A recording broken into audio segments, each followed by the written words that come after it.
Hey everybody, how's it going? Welcome to NoDQ&A video, episode number 788.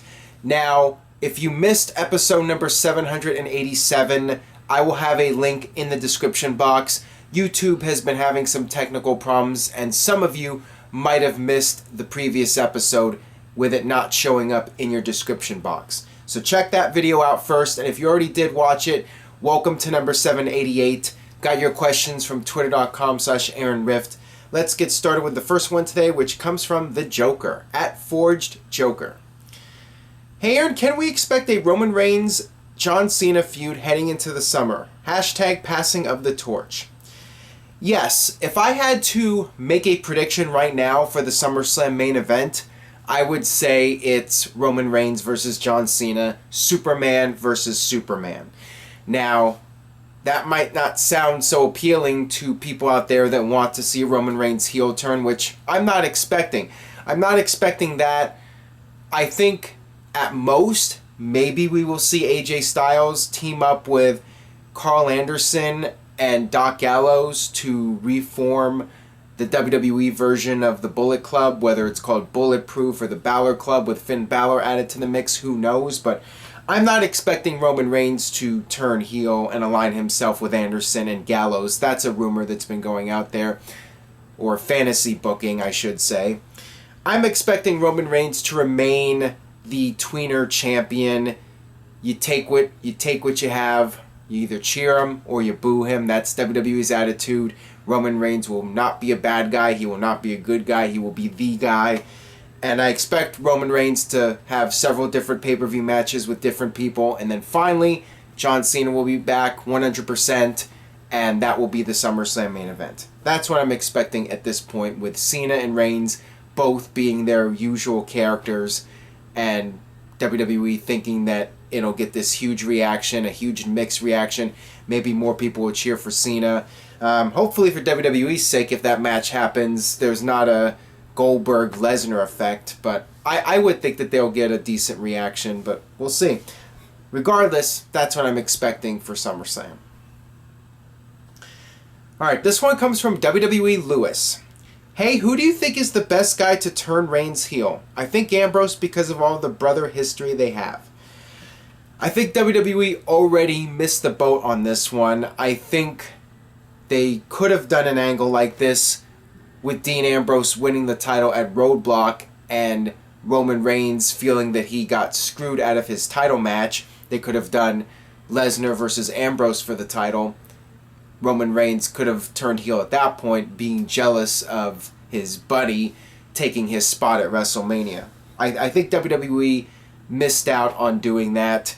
If there ever is a follow-up, and I'm not even expecting a follow-up at this point, I would not be surprised if there's never any kind of turn or friction between Dean Ambrose and Roman Reigns at this point.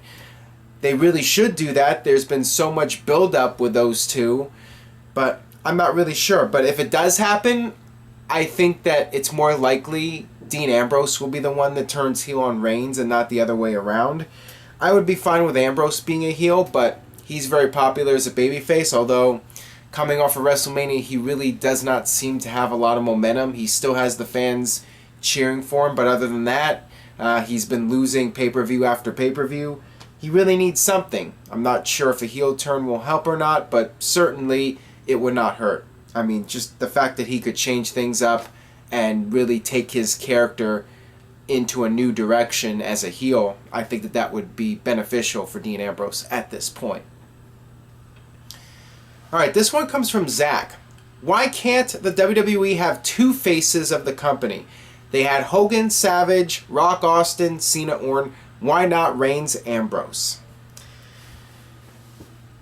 You have to keep in mind that back during the Hogan era, Hogan was the star.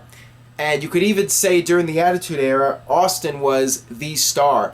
By the time The Rock really became a huge name, it wasn't about individual stars being the attraction for WWE events.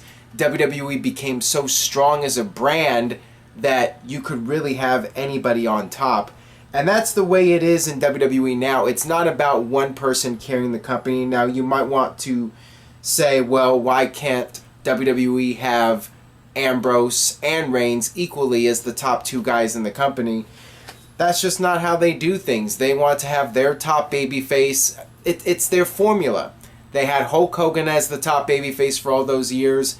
They had John Cena as the top babyface for over a decade, and now they're going with Reigns. They're going with the formula that they know best. And in my opinion, it really doesn't matter. I think that we're in an era now in WWE where you could put somebody like Sami Zayn at the top as WWE champion, and WrestleMania will still draw 80,000 plus people. Millions of people will continue watching Raw, and you'll still have 1.5 million subscribers to the network. It really doesn't matter who your top guy is. So, yeah, I think you could have multiple faces of the company, but at the end of the day, it is important to have a guy who is larger than life, who appeals to the masses, not just the core fan base of wrestling fans. WWE wants somebody who can go on the Today Show and go on Oprah and do all those media appearances as the spokesperson for WWE. That's what they want, and they want the big, strong, handsome guy like Roman Reigns to fill that role. And that's the way it is right now. Alright, this one comes from Torvik. Hey Aaron, why even have Shane versus Undertaker if Shane is just going to run Raw anyways? It really does not make that much sense why WWE did not have Shane win at WrestleMania. I think that Jeff's idea and my idea that I agreed with, it was something that I thought of too. A lot of people thought of it. The idea of having Shane put up this tremendous fight, which he did at WrestleMania, and at the very end, Undertaker's just looking at Shane's broken body and him continuing to want to fight, and Undertaker lies down for Shane and sacrifices himself for the good of the company. I think that that would have been a cool storyline to do, especially with the Undertaker close to retirement. And now Undertaker's gone, and there's talk that Undertaker is done. He's not going to wrestle next year, WrestleMania, which makes it all the more confusing. Why not just go with that angle where Taker sacrifices himself for Shane and Shane is running Raw? I know some people out there are trying to defend the storyline, saying that, well, Vince saw Shane put up a great fight and has respect for his son, so he's giving him the position. And, the defenders are saying, let's wait and see how it plays out, which is true. We could see how this plays out. Maybe we'll have a big invasion with Triple H and Stephanie and Shane battling over control of the company. Who knows? I'll give it time, but to be quite honest, I really do not think WWE knows what they're doing. I do not know if they have a plan for next week's Raw. I think that they're just going with it and making it up as they go along. That's really my gut feeling on it, that they aren't sure the long-term direction and where they want to go with all this. So maybe when WrestleMania came along, they decided to have Undertaker win, assuming that he'll wrestle at next year's WrestleMania. Who knows? Alright, this one comes from Marcus S. Do you think that the women will ever main event a main roster pay-per-view with Vince McMahon and Kevin Dunn still with the company? I think now, because of the network era and the fact that the pay-per-views are part of the $10 a month package, or excuse me, $9.99. It's not $10, you save that one extra penny. Marketing ploy right there. But anyways, because of the network, I think that now more than ever, there's a better chance of something like that happening. There's really more room to experiment because it's not critical to sell everybody on the pay-per-views, because most people are watching no matter what because they're all subscribed to the network, so they get the pay-per-views anyway. So why not try something different and do something out of the box? I've always said that the main event of a pay-per-view should be the match that people are anticipating most. If WWE can come up with a storyline that's extremely compelling with the women, and there's a match between two women that is interesting enough and the fans find interesting enough, and you have really strong build for it, then I would make a solid argument for having that match be the pay-per-view main event. I think I mentioned this before. I think there's a better chance of it happening soon if somebody like Ronda Rousey comes in and she headlines a pay-per-view against a Sasha Banks or somebody like that. I think that would increase the chances. Maybe one day the Divas, I said the D word again, I need to get the D out.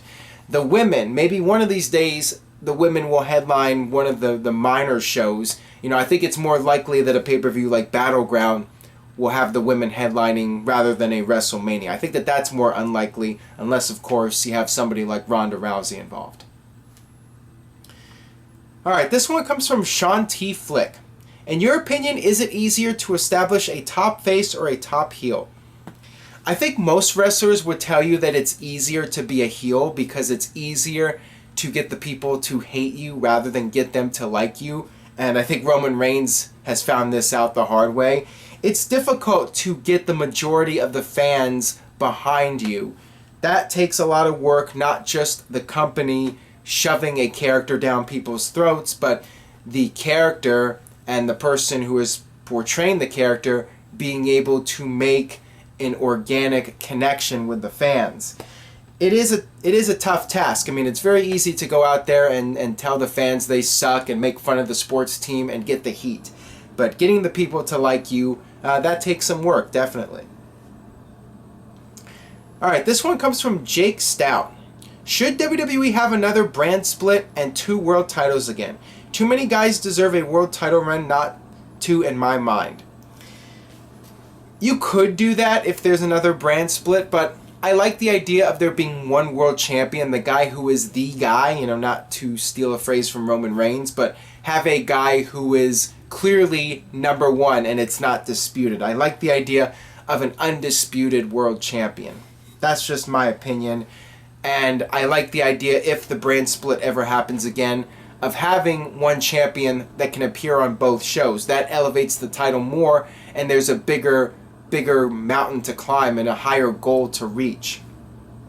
What I would like to see happen is, if you did that with a brand extension and had the one world champion, you elevate the IC champion and the US champion. You know, back in the day, the US title meant that you were the number one contender to the world title. So you would elevate those 2 championships, where the champions, the IC champion and the US champion respectively, would be the number one contenders to the world title. That's what I would like to see. All right, this one comes from Sean Taylor. Hey Aaron, why is WWE pushing Apollo Crews so hard? He seems like another Lashley, Monty Brown, or Ezekiel Jackson. Well, that's probably why, and I'm not sure why people would complain about it. I mean, if they did not push Apollo Crews, you'd have all the people out there saying WWE's racist and they do not want to push African American superstars. I think they're pushing Crews because he has a good look and he has some intensity and he can do some cool moves. It's just a matter of him being able to evolve the character on the main roster. And I think some of the criticism is that there are other guys in NXT that should be on the main roster 100% right now, guys that are more ready for the big stage than Apollo Crews, guys like Samoa Joe and Finn Balor. That is a very valid argument, but I think with more seasoning and as he evolves his character, Apollo Crews could be a major deal in WWE. But if he keeps doing the same thing every week, there could be a bit of a backlash. So it'll be interesting to see what happens with his character over the next several weeks, and if WWE continues to invest in him, or if they give up on him after a couple of months, or if they give up on him if the fans start turning on him. Alright, this one comes from Lewis. Do you see Sami Zayn as the next Daniel Bryan? I can see him main eventing WrestleMania one day. Your thoughts? I think he is certainly talented enough to main event WrestleMania one day. I would like to see it happen personally, but I do have my doubts. I mean, I have my doubts that Sami Zayn, El Generico, would end up in WWE in the first place, because I never thought that Vince would give him a chance as him being this skinny, pasty white guy. I just didn't feel that that was the type of guy Vince would want on the WWE main roster. But here he is. I mean, I am impressed. He has made it to the main WWE roster, and anything is possible. But I think when you look at Daniel Bryan's case, he had a lot of luck. A lot of things fell into place for Bryan to main event WrestleMania 30. Who knows, if CM Punk had not left the company and the fans were so upset about that, maybe CM Punk would have stuck around and WWE would not have felt the urgency to put Daniel Bryan in the main event at WrestleMania. Maybe they would have just dealt with the backlash of Batista winning and moved on. It's really hard to say. And maybe if the Seattle fans in December 2013 on Raw had not done the yes chant during the John Cena Randy Orton segment for the world title, maybe Daniel Bryan wouldn't have gotten over as much as he did. Maybe the yes movement wouldn't have caught on as much. I mean, it's really hard to say. But Daniel Bryan had a lot of luck. I mean, he had a tremendous amount of skill, and he was very likable, and it was a movement, but there were a lot of factors that helped Bryan get into that main event position at WrestleMania 30. Alright, that'll wrap it up for this edition of No DQ&A video. Once again, make sure you check out episode number 787 if you haven't already. I will have a link in the description, and also in the video's annotation I'll have a link to the video. And stay tuned to NoDQ.com for the very latest regarding WWE Payback. And on that note, I will see you guys next time.